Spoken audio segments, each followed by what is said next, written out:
Okay, once you come in the control panel at the backend part of it, you have to install WordPress, right?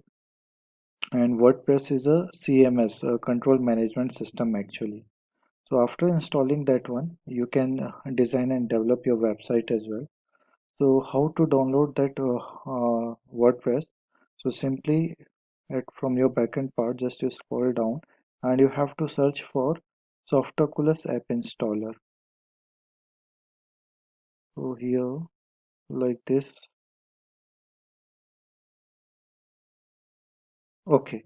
So here we can see it's a Softaculous app installer. Here you have to click on this one, and after clicking that, you will be able to see a lots of option, right?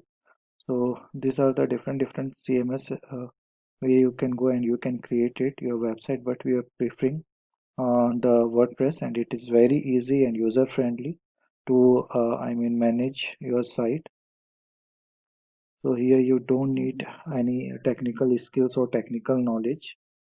So like when you click on that one install button, here you have to install, right?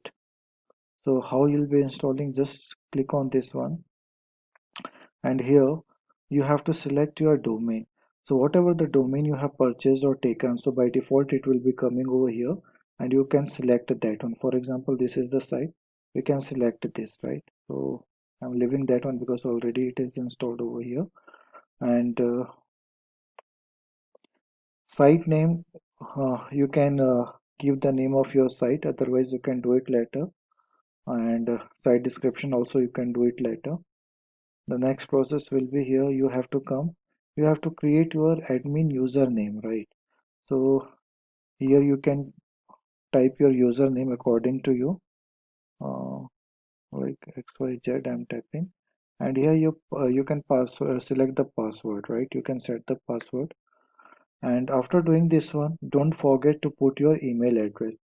So here you can type your email address, whatever the mail you are using for you or for your business, right? So by default, the other thing it has taken, and select plugins it is telling you. So by default, if you have any idea about this plugin, so you can go on this, otherwise we'll be doing it later. Now and simply scroll it down. So these are the different themes. So right now we are not taking any theme. After that, simply you have to click on install. So when you click on install, this app will be downloaded, right? And you can access the backend part of WordPress for creating your site.